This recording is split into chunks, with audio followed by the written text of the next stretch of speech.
Welcome to High Capacity, the podcast that helps you expand your nervous system's capacity so you can have the career and the family and the goals and actually enjoy them.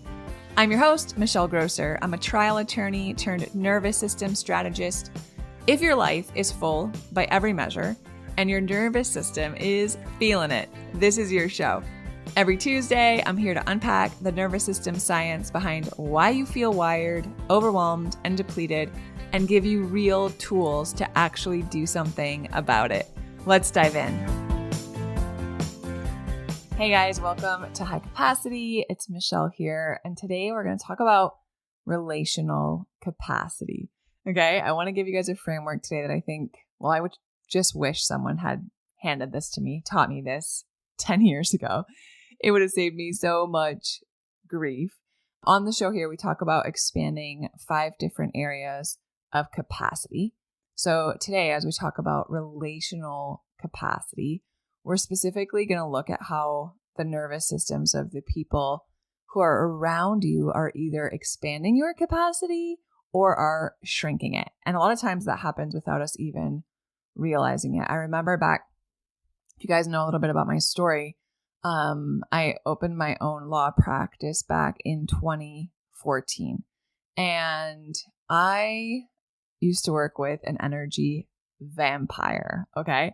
I would be so intentional about my mornings. Like I'd wake up, I'd do my thing. I had young babies, but still like I was protecting my energy, making my commute count. I was listening to music or a podcast. I was praying in the car, like whatever I needed that day. And then I remember I would walk into that office feeling so good. I was feeling clear. I was feeling grounded. I was feeling ready to tackle the day. And then I would hear the office door open like from the hallway and just feeling that like I wouldn't see anybody. I hadn't spoken to anybody, but just hearing that sound of the door opening and knowing that this energy vampire coworker was coming into the office, I remember that something in my body would shift immediately, right? Involuntarily. Like I wasn't controlling any of this. Before anybody said anything to me, my shoulders were already up by my ears. My jaw was clenched, and all of that good morning energy for me was zapped. It was gone. And I used to think for the longest time that that was a mindset problem, right? Like I just needed to be less affected. I needed to be more resilient. I needed to communicate what was working for me and what wasn't. I needed better boundaries. I needed to get better at not letting people get to me. And maybe you've thought some of those things. I tried it all. And I didn't know, or what I didn't know then that I know now, is that what was happening to me actually had quite little to do with my mindset. And it had so much more to do with my biology, right? My nervous system was doing exactly what it was built to do. And once I understood that, it really changed everything about not only what I understood about relationships, but managing my energy, expanding my capacity.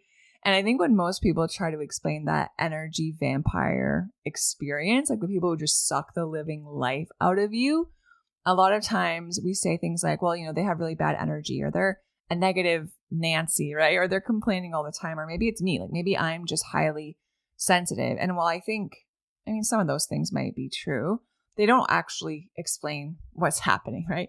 Which means they don't really give us anything useful to do with it other than slapping a label or shifting blame. But here's what's actually happening. We're going to walk through 3 different mechanisms that are all kind of working simultaneously when we are around people who just suck us dry, okay?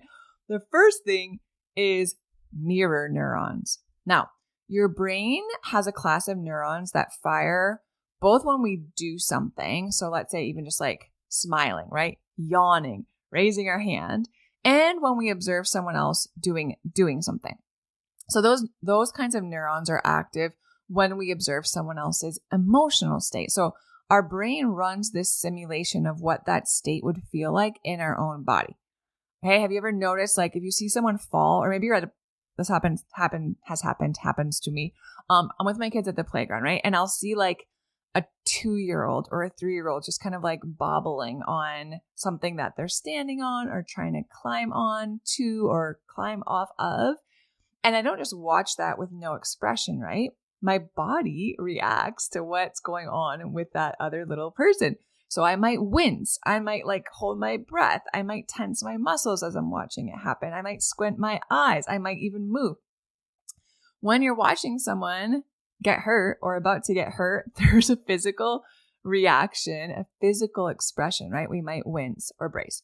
It's also why we might feel anxious when we're around anxious people. It's why we might tear up watching, I don't know, a reel or a YouTube video or like at someone's wedding when we don't even know the couple that well, right? Because we're wired at a neurological level to really sync with the nervous system states of people around us. So it's not so much that it's a sensitivity issue. It's not that we're being too much or too sensitive.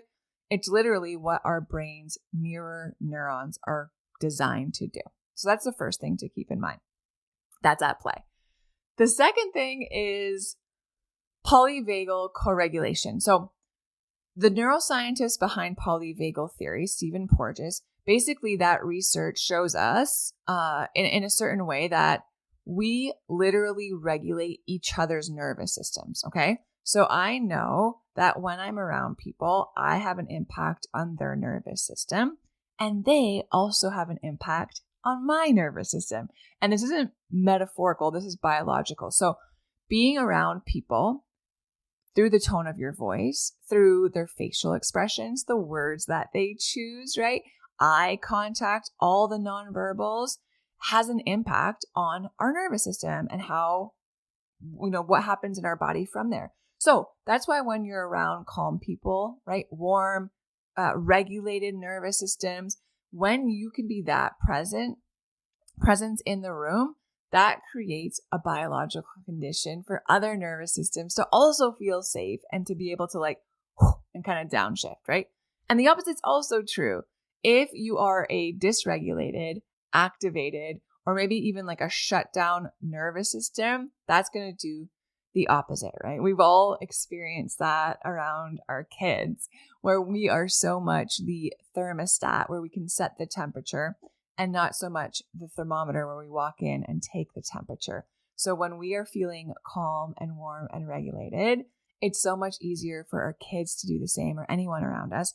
But when we are high strung and emotional and dysregulated and activated or shut down and kind of flat and disconnected, it's hard for our kids to stay regulated, right? We're not self-contained units, just kind of doing our own thing. We're always in nervous system relationship with the people around us, whether we choose to be or not.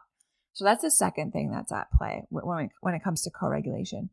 And then the third thing is called neuroception, okay? And this comes back to polyvagal theory also, but it's basically this idea that your nervous system's ability to scan for things that are safe or things that might be a stressor or a threat, all of that happens below our conscious awareness, right? We don't walk into a room, for the most part, and like consciously look around and scan and decide if target, let's say, is safe before we walk in, right? Before our thinking brain has processed anything that's happening, our body has already made that threat assessment and started responding.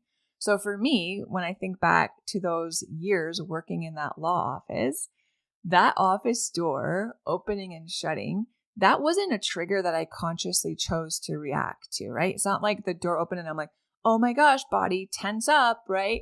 Like everyone get ready to deal with what kind of crap's going to come through the door today. No, my neuroception had already categorized her as a threat. So when I heard the door open and then shut behind her, based on years of experience with her, the sound of that door was enough to cue that fire response in my body. My body knew it long before my brain caught up. And that's also why you can walk into a room and just feel when something is off, right? When the energy is weird, when people in the room aren't like, it's just not going well. You can walk in, you can feel that. It's why someone's name coming up on your phone. I have this, right? There's certain people that if they call or text, immediate physical response in my body before I think of anything. And it's because my nervous system's reading the environment and then the people associated, right, or within it, constantly and automatically way faster than my thoughts can go. And you can probably think of, situations that feel like this feels true for you. And also, but on the other side of it, like I have this woman in my life, her name is Donna. She has become such a mentor to me. She lives in Michigan, right? I live in Texas. We travel here and there a couple times a year, see each other, we talk on the phone. But I always say, man, when I'm in her presence, whether I'm with her in person or we're on a Zoom or we're just on a call, she is just, to me, she is peace. Okay? The moment her call just connects, her voice, her laugh, her prayers, the way that she asks about Jeff and my girls and the work I'm doing, like something in me just like settles with her. There's no performance with Donna. There's no managing what I'm saying or how I'm coming across. There's no low grade vigilance about like what might she think or how's the conversation going or am I talking too much? Am I not talking enough? Like I can just be me fully. And I tell you what, I get off those calls and I feel so filled up in a way that's hard to just manufacture or describe even. And it's not just that I feel okay. It's not even just that I feel rested. I actually feel more like myself. I feel energized, but in such a grounded way. That's co-regulation working in my favor. Donna's nervous system is regulated and so genuinely just warm and safe and present that being in her space, even just her voice through the phone, that creates the biological conditions for my own nervous system to soften, right? It's not a coincidence. It's not like our personalities. It's actually physics. So most of us, if we're blessed enough, I think, have someone like that in our life, right? You guys all have your own Donna. Maybe it's a best friend. Maybe it's your mom. Maybe it's your sister. Maybe it's a cousin. Maybe it's a friend, a coworker. Maybe it's your husband. But we have that one person that when we're around them, it's just peace. It just fills us up. We feel so much better. And then most of us probably also have at least one version of, my energy vampire coworker. And the question is, what do we do with these people, right? What do we do with this information? And I think here's where most advice in this space or most coaching around this kind of stops. It's like identify the people who are sucking the living daylights out of you, set boundaries around them, limit contact with them, protect your peace, protect your energy kind of thing. And look, being intentional about who gets your time, who gets your energy, who gets your attention, does that matter? Yes, of course it does, right? Genuinely matters. However, if you can reduce unnecessary exposure to people who are chronically dysregulated, that's a real capacity move. And there's a fuller truth that I think most people don't coach on, or they stop before it gets to here. The reality is y'all cannot remove all of the dysregulated nervous systems and people from your life. As amazing as that would be, right? We cannot just kind of block off, avoid, limit contact with everyone in our life who is dysregulated. We have kids who melt down and are often dysregulated. We have partners who are experiencing their own stressors, right? Come home stressed, bring it through the door. We work with human beings. We have to interact with human beings. We have extended family members who've probably been like pushing your buttons since 1988 and showing no signs of stopping. So the goal isn't how do I remove all of these people who are dysregulated. The goal isn't to have this frictionless relational life where I only hang out with really positive, peaceful, regulated, zen people in my life. Like that's not life. That's a fantasy. The real goal, and this is why I get so passionate about this, is because I think the real flex is learning how to expand your relational capacity. Can you build a nervous system that can stay regulated even when the people around you aren't? Okay, so your kid's meltdown doesn't become your own meltdown. Your husband's bad day doesn't hijack like the rest of the week. That coworker who comes in and throws the pity party or all the drama or whatever it is, maybe she's an inconvenience, but she doesn't just derail you. That's the flex, you guys. That is the work I'm so excited about because it's what actually changes your experience of your relationships, your life, really, but your relationships. It's not just your proximity to certain people. And it's a huge part of what I'm building inside of the Capacity Method, which is my 10-week program. We're starting in June, and it is specifically designed for me to help you expand your nervous system capacity across 5 areas, including relational capacity. So the founding cohort does start in June. If you want to be the first to know when enrollment opens, I'll put the link to the waitlist in the show notes. And you'll have first access to all of the details. And there's going to be waitlist only bonuses and resources and savings. So if that's something you're curious about and just want to know more about, go ahead, put your name and your email on the waitlist, and I'll make sure you're included when that information goes out in a couple weeks. But in the meantime, there's 2 things that you can start doing right now. Okay. The first is that you can start to be more intentional about who you process stuff with. So when you need to work through something challenging, difficult, stressful, what have you, maybe it's a decision you have to make. Maybe it's a conflict that's arisen and you're trying to navigate it. Maybe it's a moment where you're feeling less than certain, right? Maybe it's something that's unexpected, or maybe it's something that is uncertain. Can you be more deliberate about whose nervous system you bring into that conversation, right? Is there a level of discernment you can bring to that where you're not airing your dirty laundry everywhere, but you're being super selective in who you talk to about that big decision you have to make, or that career pivot you're thinking about making, or the business you're thinking about opening, or the thing going on in your marriage that has really been like irking you, and you want to talk to someone who's going to speak life over it. Because bringing these things to a dysregulated person and trying to process your problems with them, that isn't support. It's co-dysregulation, and you're just going to spiral faster. I promise you, I've been there. But can you find your Donna for those moments, right? Who's your Donna? Who's the person whose regulation you can kind of borrow? And then you leave feeling more clear, more encouraged, and not more activated. Can you harness the power of co-regulation in that intentional way? So that's first. And then I think the second thing you can start to do right now is you can use regulated people as a resource before the hard situations come up. So maybe you have to have an uncomfortable or difficult conversation. Maybe there's a really high stakes presentation or meeting that you're going to be having. Maybe there's an interaction coming up and you're like, oh man, it's the holidays coming up, or I know I'm going to see these people and this and that. It's going to be really tough. Can you get ahead of that? Like, can you spend a few intentional minutes, hours, days with someone who's super regulating for you? It could be a phone call. It doesn't have to be in person. Maybe it's just like exchanging some voice notes. Maybe it's even thinking back on a conversation that you've had with someone like this, and it leaves you feeling really good. You're literally priming your nervous system with safety before you walk into something uncomfortable or challenging or hard. Okay, this is strategy, you guys. And then if you come back for High Cap Friday this week, I'm going to give you a really specific tool for the flip side. So what to do when you have to be around difficult people and you can't just opt out, right? I've heard from so many of you. Some of you are married to that difficult person. Some of you are raising that difficult person. Some of you were raised by that difficult person.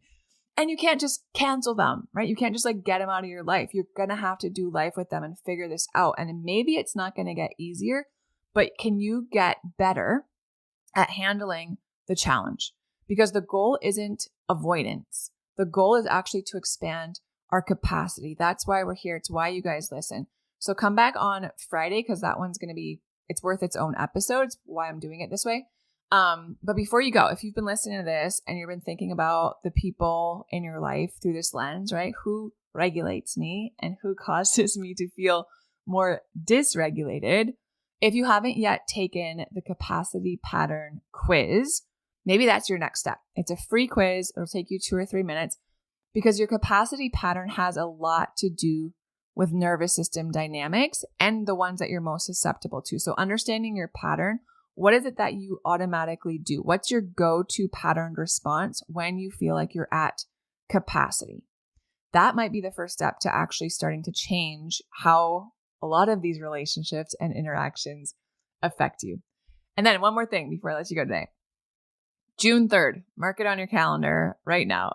On June 3rd, I'm hosting a free live workshop. I'm calling it the Capacity Audit.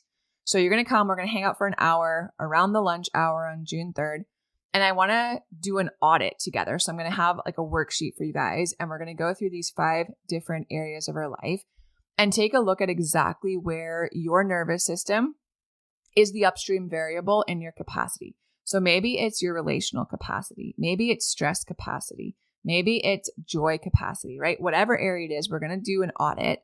And then we're going to take a look at the high ROI steps you can start to put into practice immediately to expand your capacity in the area that you have the lowest capacity in currently when you do this audit, okay?